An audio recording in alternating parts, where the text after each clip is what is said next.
Hello बच्चे, आज हम बात करने वाले हैं कार्बन एंड इट्स कंपाउंड्स की, जो कि सच में एक बहुत इंपॉर्टेंट चैप्टर है। पर इसके हम मोस्ट एक्सपेक्टेड क्वेश्चंस ही कवर करेंगे, क्योंकि अभी हमारे पास उतना ही टाइम है कि मोस्ट एक्सपेक्टेड क्वेश्चंस जो हैं अच्छे से कवर कर लें। तो let us start with the first question.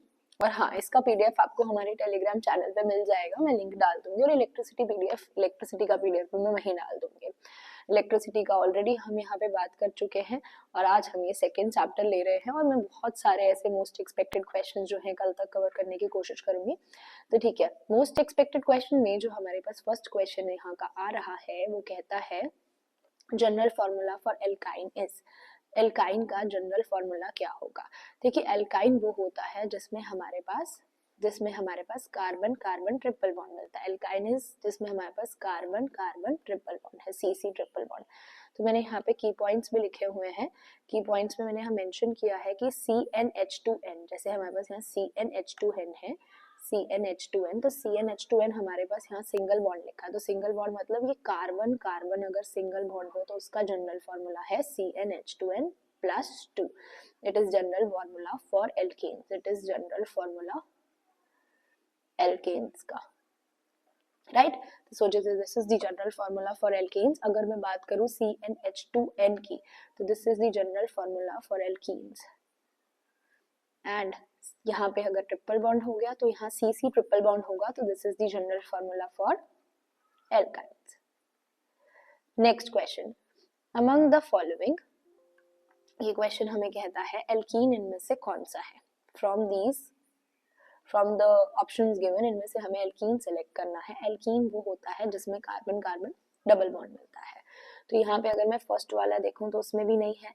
Second वाला हमारे पास, फर्स्ट वाले का अगर मैं स्ट्रक्चर ड्रॉ करूं तो कार्बन और कार्बन, यहाँ हाइड्रोजन यहाँ हाइड्रोजन, तो वैलेंसी पूरी करने के लिए यहाँ पर ट्रिपल बॉन्ड आ जाएगा। ठीक है, तभी हमारे पास 4 होगा। कार्बन की वैलेंसी 4 होती है, तो इसके आसपास 4 बॉन्ड्स होने चाहिए। तो यहाँ पे हमें ट्रिपल बॉन्ड देना पड़ेगा, तभी वैलेंसी पूरी होगी। तो यहाँ पे कार्बन कार्बन ट्रिपल बॉन्ड आने की वजह से ये एल्काइन होगा, एल्कीन नहीं होगा, एल्केन नहीं होगा। ये हमारे पास एल्केन है।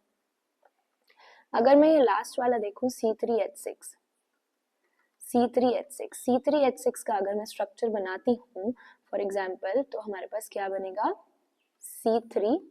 अब H6 लगाना है तो H6 लगा दिया ऐसे। अब यहाँ पे तो 3 हमारे पास वैलेंसी बैठ रही है कार्बन की, इधर भी हमारे पास 3 वैलेंसी है, तो यहाँ डबल बॉन्ड और यहाँ डबल बॉन्ड देके हम वैलेंसी जो है कंप्लीट कर देंगे, और क्या हो जाएगा, हमारा एल्कीन तैयार हो जाएगा। तो हमारा ऑप्शन डी क्या होगा, ठीक होगा। प्रोपेनल का फंक्शनल ग्रुप क्या है? जहां पे हमारे पास पीछे Al आ गया, तो फंक्शनल ग्रुप ऑफ कोर्स वहां पे क्या होगा, एल्डिहाइड होगा। तो यहाँ पे फंक्शनल ग्रुप एल्डिहाइड है। तो यहाँ पे मैंने की पॉइंट्स की टेबल ऐड कर दी है। ये वाली जो टेबल है आपके एनसीईआरटी की ही है। यहाँ पे अगर हमारे पास Cl या Br है, Cl या फिर Br है हमारे पास, तो हमारे पास फंक्शनल ग्रुप ये कहलाएगा हेलोजन फंक्शनल ग्रुप है ये हमारा हेलोजन। तो यहाँ पे ना हम प्रीफिक्स यूज करते हैं, सफिक्स यूज नहीं करते। फॉर एग्जाम्पल मेरे पास मीथेन है CH4, मीथेन का CH4 का मैं ले लूँ, हाइड्रोजन हटा के मैं यहाँ पे मीथेन की जगह लगा दूँ CH3Cl, तो this will B chloromethane, this will B chloromethane. Similarly हमारे पास C2H5Cl हमारे पास क्या हो जाएगा, क्लोरोईथेन।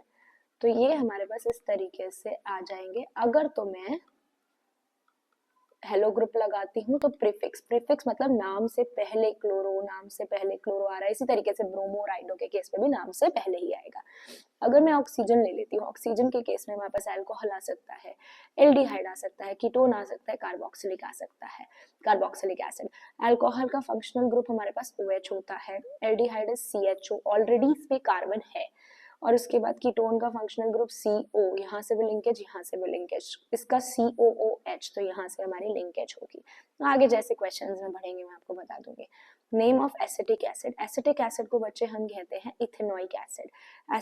Acetic acid is called as ethanoic acid. Ethanoic acid का हमारे पास IUPAC जो नेम है वो है इथेनोइक एसिड, एसिटिक एसिड का, और इसका जो फॉर्मूला है दैट इज CH3COOH। अब मैं इसको थोड़ा सा बता देती हूँ कैसे। देखो, एसिटिक एसिड यानी कि कार्बोक्सिलिक एसिड वाला ग्रुप एसिडिक सेकेंड ग्रुप हमारा इथेनोइक एसिड वाला, यानी कि हमने यहाँ पे 2 कार्बन लेने हैं, 2 कार्बन, कार्बोक्सिलिक ग्रुप में ऑलरेडी कार्बन है तो यहाँ पे एक कार्बन उसका खुद का भी काउंट होगा, तो COOH ग्रुप उसके साथ एक कार्बन और, अब इस कार्बन की वैलेंसी पूरी कर दो, H H H, क्योंकि ऑलरेडी यहाँ पे एक बॉन्ड था, तो ये हो गया CH3COOH।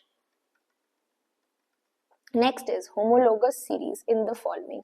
होमोलोगस सीरीज क्या होती है बेटा, सबसे पहले तो ये जान लीजिए कि what is homologous series. Homologous series वो होती है जिसमें फंक्शनल ग्रुप सेम होता है, जिस सीरीज में हमारे पास फंक्शनल ग्रुप सेम होता है, that is called as homologous series. तो अगर मैं यहाँ पे बात करूँ होमोलोगस सीरीज के अंदर, तो यहाँ पे हमारे पास C2H4 एंड C2H6, तो ये हमारे पास क्या है, क्या ये दोनों सेम होमोलोगस सीरीज से बिलोंग करेंगे, C2H4 एंड C2H6, क्या ये दोनों सेम होमोलोगस सीरीज से बिलोंग करेंगे? आप सोच के देखिए, यहाँ पे हमें वैसे सामने से पता लग रहा है कि आंसर क्या है हमारा, आंसर इज बी, क्योंकि ये CHO दोनों ही एल्डिहाइड है, तो ज्यादा सोचने की जरूरत भी नहीं है, दोनों ही एल्डिहाइड है, तो दोनों हमारे पास, ये हमारे पास एक कार्बन वाला एल्डिहाइड यानी कि मीथे, एल्डिहाइड का जो सफिक्स होता है वो अल होता है, so it will be methanol. तो यहाँ पे हमारे पास 2 कार्बन वाला एल्डिहाइड है, we have aldehyde with 2 carbon atoms, तो this will be ethanol, this is methanol and this is ethanol. तो ये हमारा हो जाएगा, दोनों क्या हो जाएंगे होमोलोगस सीरीज के अंदर हमारे पास मिथेनॉल और इथेनॉल। हमें बताना है कोई भी what will be the molecular formula of first 2 member of the homologous series. तो यहाँ पे हमने अल्कोहल वाला लेना है, यहाँ मेंशन नहीं है, अल्कोहल वाले फर्स्ट 2 मेंबर्स बताने हैं, तो हमने ले लिया फर्स्ट मेंबर हमारे पास CH3OH, क्योंकि मीथेन होता है CH4 फर्स्ट, उसके बाद एक हाइड्रोजन हटाएंगे तो OH आ जाएगा, अल्कोहल में OH होता है, तो फर्स्ट हमारा मिथेनॉल हो गया, सेकेंड हमारा क्या हो गया, इथेनॉल। तो फर्स्ट 2 मेंबर्स क्या हो गए, methanol and ethanol. Next question, what will be the name and structure of an aldehyde with 4 carbon atom in its molecule? जब हमारे पास 4 कार्बन एटम है एल्डिहाइड में, तो हमारे पास क्या उसका नेम और स्ट्रक्चर बनेगा, 4 कार्बन एटम वाले का नेम और स्ट्रक्चर। देखो हमारे पास 4 कार्बन एटम अगर है, if in case we are having 4 carbon atoms, तो सबसे पहले तो एक एल्डिहाइड का खुद का भी होता है, जैसे हमारे पास यहाँ पे, जस्ट अ मिनट, हाँ, तो यहाँ पे हमारे पास एक एल्डिहाइड का खुद का हो गया, CHO ग्रुप में ऑलरेडी एक कार्बन आ गया, उसके ऊपर क्योंकि 4 कार्बन एटम बोले हैं तो 3 और कार्बन एटम इस तरीके से लगा दीजिए, HCC, तो इस तरीके से हमने लगा दिया, तो this is now have become butanol, तो ये हो गया हमारा ब्यूटेनॉल। उसके बाद हमारे पास कार्बन कंपाउंड्स हमें इसमें देखने हैं, तो हमें बताना है विच of the following is the member of aldehyde series. Aldehyde जहाँ पे CHO आ जाएगा वो एल्डिहाइड है, तो ये हमारे पास एल्डिहाइड, तो हमारे पास जो फिफ्थ होगा वो एल्डिहाइड है। What is the general formula from which C2H2 belongs, तो इसके हम सारे देख लेते हैं आंसर्स। तो हमारे पास इथेनॉल हो गया, C2H2 क्या है आपका, एक एल्काइन है, एल्काइन का जनरल फॉर्मूला है CnH2n-2। उसके बाद next, which of the following compounds have triple bond between carbon atom, triple bond C2H2 obviously alkyne में ही होता है। उसके बाद what is the molecular formula of first member of homologous series to which C3H7OH, OH मतलब alcohol, alcohol का जो first वाला होगा वो ऑब्वियसली मिथेनॉल होगा, CH3OH हमारा मिथेनॉल क्या हो जाएगा, अल्कोहल का फर्स्ट मेंबर हो जाएगा। Now next question, write a short note on addition reaction. Addition मतलब तोड़ना, डबल और ट्रिपल बॉन्ड को ब्रेक करना, ब्रेकिंग डबल और ट्रिपल बॉन्ड, सबसे पहले breaking double and triple bond, double and triple bond. तो यहाँ पे एक चीज ध्यान रखना, जब भी एडिशन रिएक्शन होगी तो एडिशन रिएक्शन हमेशा दे पाएंगे एल्कीन्स दे पाएंगे एडिशन रिएक्शंस, या फिर एल्काइंस दे पाएंगे एडिशन रिएक्शन, क्योंकि इनमें ही डबल या ट्रिपल बॉन्ड होता है। तोड़ने के लिए हमारे पास होना भी तो चाहिए ना, तो यहाँ पे होता है डबल और ट्रिपल बॉन्ड, तभी हमारा ब्रेक हो पाएगा, तो एल्कीन या फिर एल्काइंस जो है एडिशन रिएक्शंस दे पाएंगे। उसके बाद हमारे पास हमने इथाइलिन यानी कि इथीन ले लिया, यहाँ पे R1 एंड R2 हम मीथेन वाले ग्रुप भी लगा, मतलब CH3 भी लगा सकते हैं या फिर हाइड्रोजन भी लगा सकते हैं, अलग ग्रुप्स भी हो सकते हैं, basically this is N alkene. इस पे हमने HX कोई हाइड्रोजन हेलाइड ऐड किया तो हमें क्या मिला, एल्काइल हेलाइड मिला। ये डबल और ट्रिपल बॉन्ड टूट गया, जो डबल बॉन्ड था यहाँ तो डबल ही है तो टूट गया, तो हमारा यहाँ एक जगह हाइड्रोजन चला गया और एक जगह X चला गया, तो ये हो गया हमारा addition reaction. So the next question is what is homologous series. Homologous series वो सीरीज होती है कंपाउंड्स की जिनमें फंक्शनल ग्रुप सेम होता है और जिनकी केमिकल प्रॉपर्टीज भी सेम होती है। एक्सप्लेन विद एग्जांपल, तो हमने यहाँ पे एल्केन की सीरीज का एग्जांपल ले लिया, CH4 C2H6 C3H8 and so on. तो इस तरीके से आप होमोलोगस सीरीज जो है लिख सकते हैं। आई होप आपको चैप्टर थोड़ा क्लियर है इसका। तो मैंने तो एक्सपेक्टेड क्वेश्चन वाला जो है वीडियो डाला है अभी, तो ये क्वेश्चन अच्छे से कर लेना बेटा, इससे बाहर नहीं आएंगे। आप खुद बताएंगे मुझे आके कि इससे बाहर कुछ भी नहीं आया। देखो हमारे पास क्या है, बड़ा famous question, how many isomers, structural isomers of pentane are possible. सबसे पहले आइसोमर्स होता क्या है? आइसोमर्स वो होते हैं जिनमें हमारे पास मॉलिक्यूलर फॉर्मूला क्या होता है? सेम होता है, बट स्ट्रक्चर क्या होता है? Structure different. तो पेंटेन का मॉलिक्यूलर फॉर्मूला तो is fixed, it is C5H12, तो molecular formula is C5H12 pentane का। अब इसके स्ट्रक्चर अलग अलग बनेंगे। अगर मैंने C5H12 से फर्स्ट स्ट्रक्चर बनाया तो लॉन्ग चेन में CH3 CH2 CH2 CH2 and CH3, तो दिस इज C5H12। नेक्स्ट अगर मैं ये CH3 उठा के इधर लगा दूं तो ये हो गया हमारा एक और एक और में क्या होगा? ये CH3 यहाँ आ जाएगा। तो इस तरीके से हमारे पास 3 जो है पेंटेन के आइसोमर्स बन जाएंगे। अगर मैं इसमें ध्यान दूं तो इसके अंदर हमारा मॉलिक्यूलर फॉर्मूला इन सब के अंदर C5H12 है, पर इनके स्ट्रक्चर्स क्या है? अलग अलग हो गए।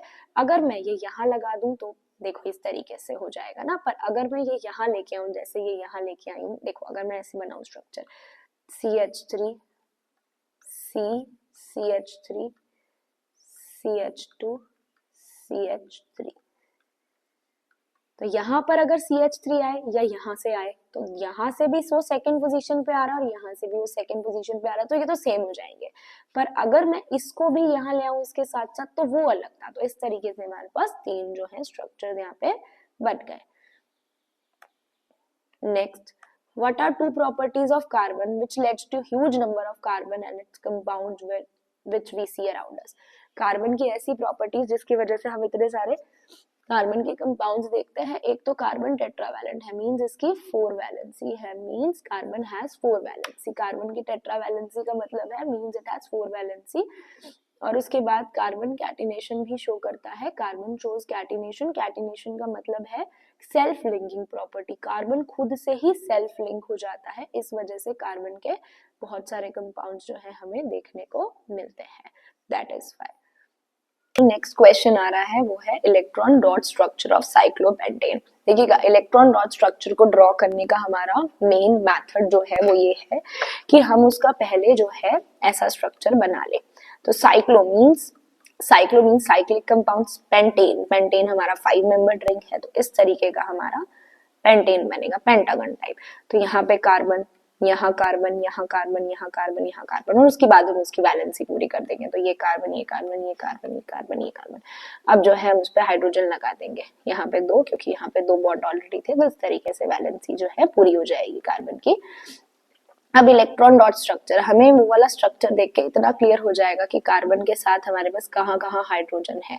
तो यहाँ पे हमने ऐसे 5 कार्बन लिए, इसके ऊपर हाइड्रोजन। अब ये वाला कार्बन दूसरे वाले कार्बन के यहाँ से 2 इलेक्ट्रॉन लेगा, यहाँ से, क्योंकि इन दोनों के बीच में एक बॉन्ड है, यानी कि 2 इलेक्ट्रॉन की शेयरिंग होगी।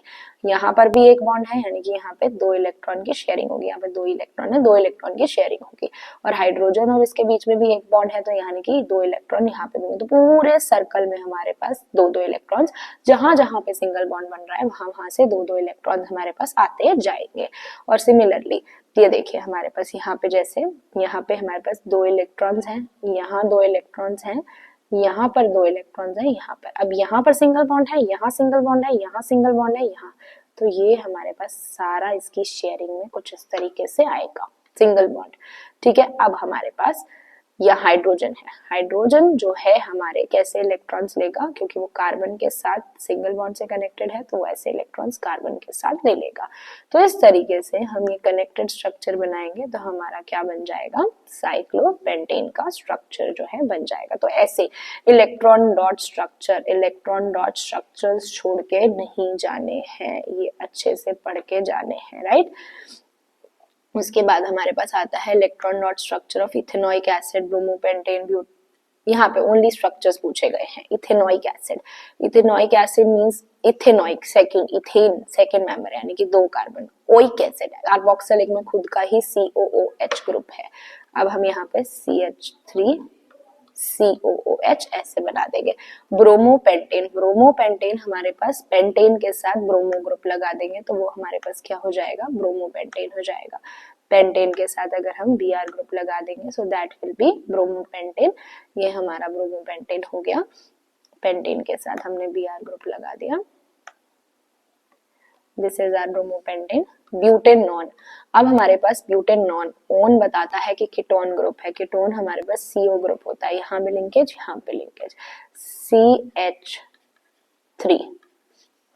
ब्यूटेनॉन है CH2, CH3, तो ये हो गया हमारा ब्यूटेनॉन 4 कार्बन वाला। हेक्सेनल, अब यहाँ पे देखो मैंने ब्यूटेनॉन के अंदर बीच में CO लिया कि यहाँ पे लिंकेज होनी चाहिए, यहाँ भी कार्बन, तो बीच में आप लगा दो CO ग्रुप। उसके बाद आपसे पूछा जा रहा है हेक्सेनल। हेक्सेनल हमारे पास जिसमें CHO ग्रुप है, खुद में ही एक एल्डिहाइड में CHO ग्रुप है तो टोटल हम यहाँ 5 कार्बन और लेंगे तो वो हमारा हो जाएगा hexanal.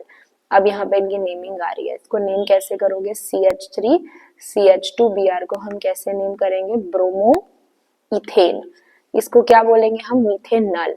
HCHO is called as methanal. Next, ethanol को इथेनॉइक एसिड में हम कैसे कन्वर्ट करते हैं, देखो ये क्वेश्चन इंपॉर्टेंट, बहुत इंपॉर्टेंट है, ये नए क्वेश्चन हैं, इनसे मतलब नए तो नहीं है बट हाँ इस टाइप के क्वेश्चन ज्यादा पूछे जा रहे हैं।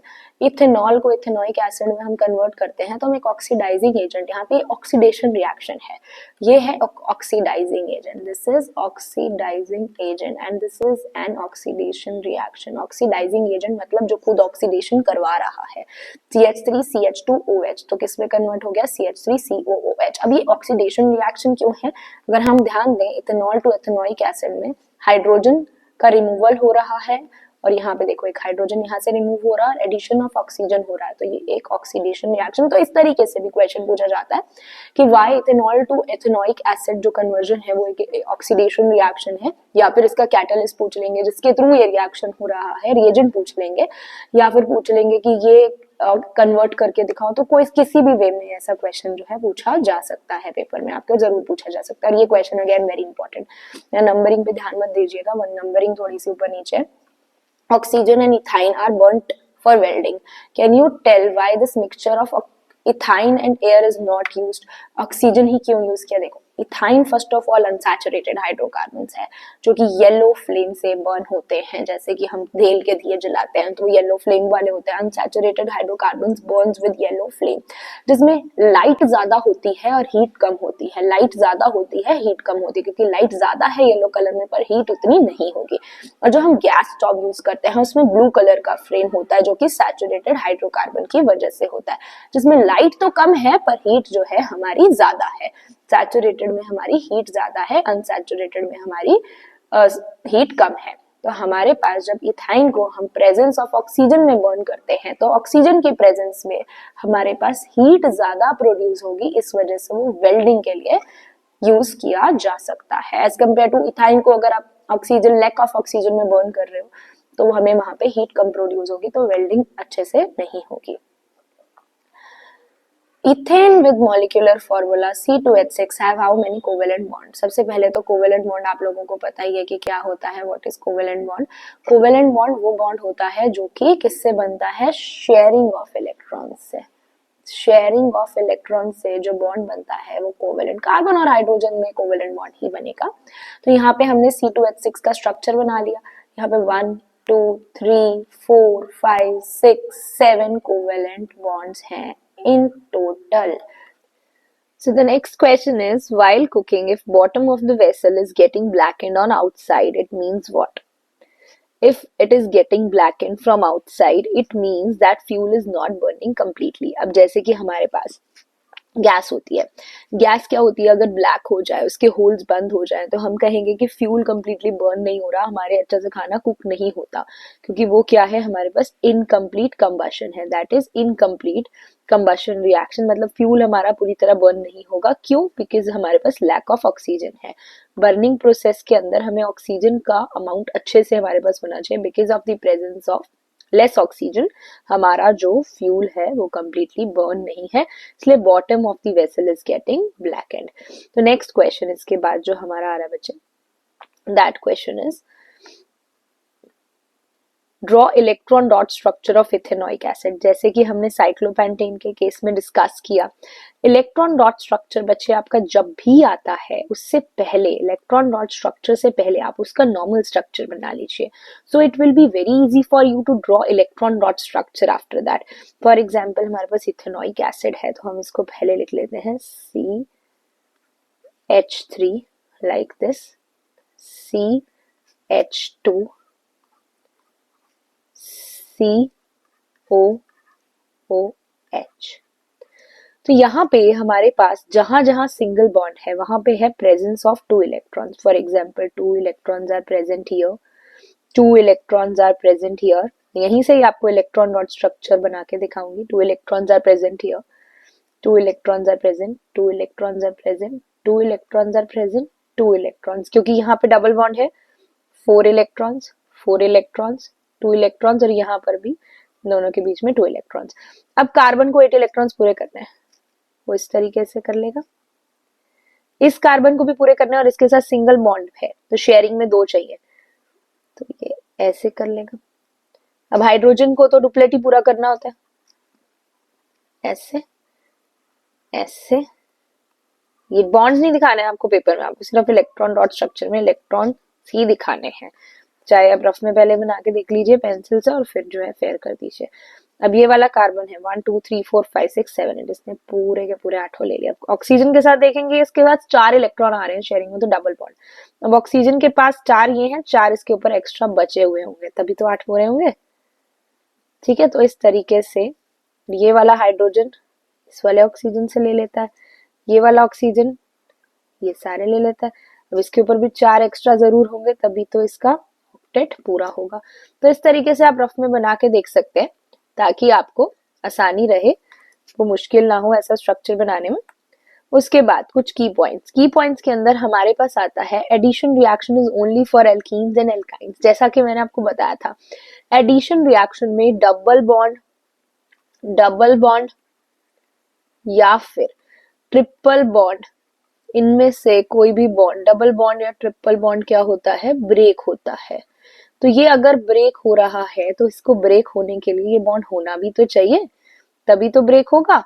बॉन्ड होगा तो ब्रेक होगा ना, तो डबल बॉन्ड या ट्रिपल बॉन्ड का प्रेजेंस होना चाहिए for addition reaction. And substitution reaction किसके लिए? एल्केन्स के लिए। एल्केन्स क्या होते हैं बच्चे? जैसे मीथेन है हमारे पास CH4, एक हाइड्रोजन रिप्लेस करेंगे, क्या बनेगा? CH3Cl बनेगा। So now this is substitution, एक हाइड्रोजन की जगह Cl आ गया।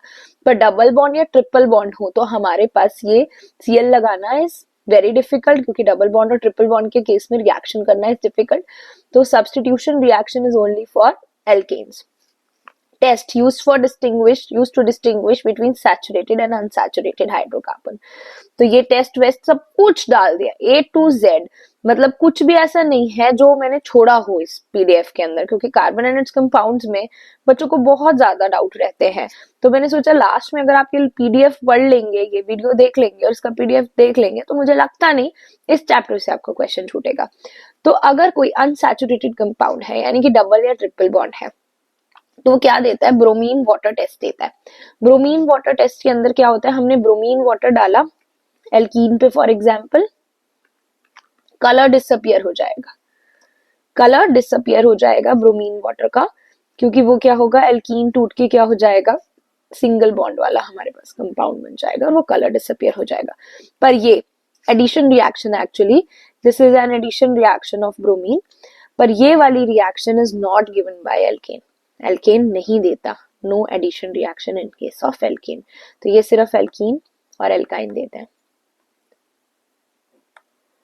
तो सैचुरेटेड और अनसैचुरेटेड हाइड्रोकार्बन्स को हम डिस्टिंग्विश कर सकते हैं ब्रोमीन वाटर टेस्ट से। अब मुझे इथेनॉल और इथेनोइक एसिड को डिस्टिंग्विश करना है, तो इसके लिए हम यूज करते हैं sodium carbonate test. Sodium carbonate test, sodium carbonate test में जो हमारा इथेनोइक एसिड है CH3COOH वाला ग्रुप, वो सोडियम कार्बोनेट के साथ रिएक्ट करके क्या बनाएगा, सोडियम इथेनोएट वाटर और कार्बन डाइऑक्साइड। ये कार्बन डाइऑक्साइड गैस का क्या कैरेक्टरिस्टिक होता है कि वो लाइम वाटर से पास करते हैं, तो लाइम वाटर मिल्की हो जाता है। तो आपको लाइम वाटर का फॉर्मूला पता होना चाहिए, लाइम वाटर का फॉर्मूला पता होना चाहिए, ये आपका होमवर्क है, ठीक है, ये देखिएगा आप अच्छे से फॉर्मूला। उसके बाद जो हमारा इथेनॉल है वो कोई भी रिएक्शन नहीं देता सोडियम कार्बोनेट के साथ। How can we test if the water is hard और सॉफ्ट, तो हार्ड और सॉफ्ट को वाटर को कैसे टेस्ट करेंगे, तो हमारे पास हमने सोप ले लिया दोनों कंटेनर्स में, हार्ड वाटर में भी सॉफ्ट वाटर में भी। अगर आप चेक करते हो तो सॉफ्ट वाटर क्या बनाएगा, लेदर बनाएगा, और हार्ड वाटर लेदर नहीं बनाएगा। तो लेदर और स्कम में देयर इज अ डिफरेंस। तो सॉफ्ट वाटर क्या बनाता है, लेदर बनाता है बहुत ज्यादा, और हार्ड वाटर नहीं बनाता। Whereas soft water scum नहीं बनाता और हार्ड वाटर स्कम बनाता है अगर हम सोप ऐड करें।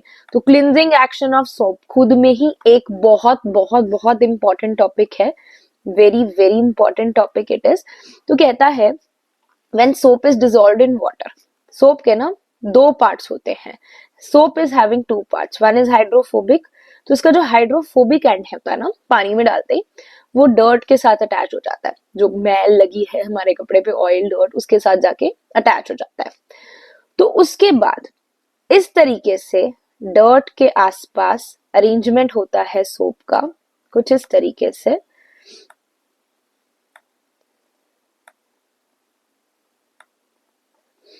चलिए कोई नहीं, मैं आपको बता देती हूँ। डर्ट हमारे पास है, मिसल फॉर्मेशन, यहाँ पे मुझे लगा कि इमेज डाली होगी मैंने। हाइड्रोफोबिक एंड हमारा क्या होता है, जाके किस पे अटैच्ड हो गया, डर्ट पे। Now this is hydrophobic tell, hydrophobic, and this is hydrophilic. Hydrophilic जो हमारा पार्ट होता है वो कहाँ रहता है, वाटर की तरफ।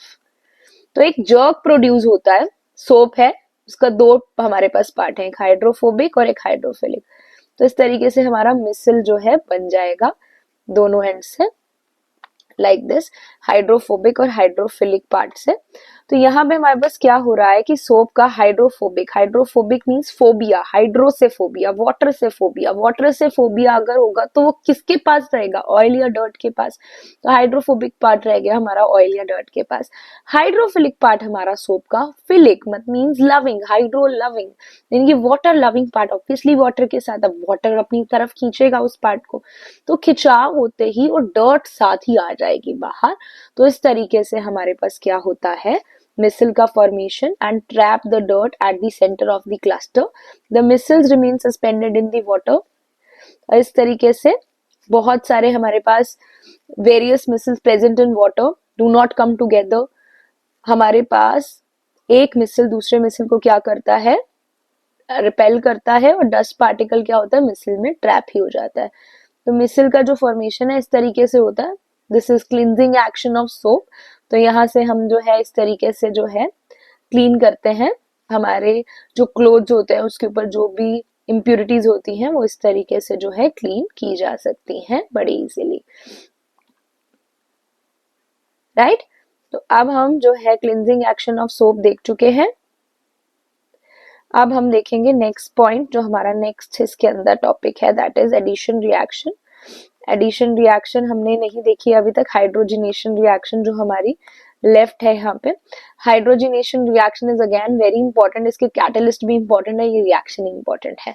हमने यहाँ पे ले ली इथीन, इथीन के ऊपर हमने क्या करना है, एडिशन ऑफ हाइड्रोजन, यहाँ मैंने नहीं लिखा है, I am really very sorry for that, CH2 double bond CH2, addition of hydrogen on ethene, तो हमें क्या मिलेगा, CH3 सिंगल बॉन्ड CH3। तो यहाँ पे हम catalyst, in the presence of catalyst होती है ये रिएक्शन। कैटलिस्ट हम यहाँ निकल ले रहे हैं, निकल के अलावा हम यहाँ पे प्लैटिनम या पैलेडियम भी ले सकते हैं, राइट। हाइड्रोजनेशन की इंडस्ट्रियल एप्लीकेशन क्या है, पेट्रोकेमिकल इंडस्ट्री में यूज होती है, एल्कीन एल्केन में कन्वर्ट हो जाता है। या फिर साइक्लोएल्केन्स में भी कन्वर्ट कर सकते हैं। हमें डबल बॉन्ड को बेसिकली हम ब्रेक कर रहे हैं। Hydrogenation means addition of hydrogen. Addition reaction obviously वही होगी जिसमें हम डबल या ट्रिपल बॉन्ड को क्या करेंगे, ब्रेक करेंगे। वेजिटेबल घी, यहाँ से हमें वनस्पति घी आएगा, यहाँ पे vanaspati ghee. Vanaspati ghee is prepared from vegetables oil. Vegetable oil से वनस्पति घी हमें मिलता है। वेजिटेबल ऑयल इसका मतलब अनसैचुरेटेड होते हैं, और हमारे पास जो घी होता है ना वो सैचुरेटेड होता है। और असल में हम कहते हैं घी ज्यादा नहीं खाना चाहिए। ऑब्वियसली ज्यादा अमाउंट फैट के लिए, फैट नहीं होना चाहिए हमारी बॉडी में, नहीं खाना चाहिए। बट दूसरी ओर अगर मैं देखूं तो वो अनसैचुरेटेड हाइड्रोकार्बन है जो आपके ऑयल होते हैं, वेजिटेबल ऑयल। तो घी अगर थोड़े अमाउंट में लिया जाए तो वो गलत नहीं होता है। घी थोड़ा अमाउंट में खाना चाहिए, वो गलत नहीं होता। आई होप आपको ये सारे क्वेश्चंस बहुत अच्छे से क्लियर हो गए होंगे बच्चे। Do revise all the topics very carefully. I tried my level best कि बहुत सारे टॉपिक्स की वीडियोस बनाऊं, बट चलिए जो भी है, जितना भी हो सका बना रही हूँ। मैं आगे कल तक भी बनाऊंगी। बट आपको अगर ये पीडीएफ चाहिए हो तो do follow our Telegram channel, और हमारा ये चैनल आपको थोड़ा भी हेल्पफुल लग रहा हो तो डू सब्सक्राइब। Thank you.